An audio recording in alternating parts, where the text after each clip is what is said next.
जय श्री कृष्णा। राधे राधे। माघ मास की कथा अध्याय 10। यमदूत कहने लगे कि हे वेश्या, एक बार भी गंगा जी में स्नान करने से मनुष्य सब पापों से छूटकर अत्यंत शुद्ध हो जाता है। जो मनुष्य गंगा जी को दूसरे तीर्थ के समान समझता है वह अवश्य नरक को जाता है। भगवान के चरणों से उत्पन्न हुए गंगा जी के पवित्र जल को श्री शिवाजी अपने मस्तिष्क में धारण करते हैं। वह ब्रह्मा जो संदेह रहित प्रकृति से अलग और निर्गुण है, ब्रह्मांड में उसकी समानता किससे हो सकती है। गंगा जी का नाम हजारों योजन दूर से लेने वाला नरक को नहीं जाता, इसीलिए मनुष्य को अवश्य ही गंगा जी में स्नान करना चाहिए। हे वेश्या, जो ब्राह्मण दान लेने का अधिकारी होकर भी दान नहीं लेता, वो आकाश के नक्षत्र में चंद्रमा के समान है। जो कीचड़ से गौ को निकालता है, जो रोगी की रक्षा करता है, जो गौशाला में मरता है, वो आकाश में तारा होता है। प्राणायाम करने वाले मनुष्य सदैव उत्तम गति को प्राप्त होते हैं। प्रातः के समय स्नान करने के पश्चात जो 16 प्राणायाम करते हैं वो घोर पापों से बच जाते हैं। जो प्राय स्त्री को माता सम्मान मानते हैं वो यम की यातना को नहीं भोगते। जो मन में भी कभी प्राय स्त्री का चिंतन नहीं करता वो दूसरों को अपने अधीन करता है।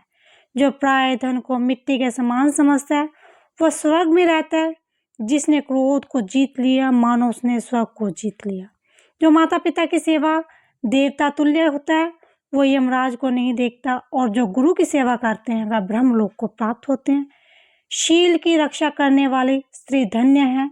शील भंग करने वाली स्त्री यमलोक जाती है। जो वेदों और शास्त्रों को पढ़ते हैं या पुराण और संहिता पढ़ते हैं सुनते हैं, जो स्मृति का व्याख्यान करते हैं, धर्मशास्त्र समझते हैं, या जो वेदांत में लीन रहते हैं वह पाप रहित होकर ब्रह्मलोक को प्राप्त होते हैं।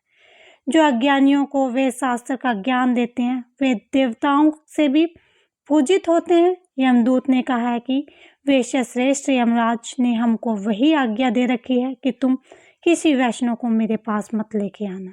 हे वेश्या, पापी लोगों को इस संसार रूपी नरक को पार करने के लिए भगवान की भक्ति के सिवाय कोई और उपाय नहीं।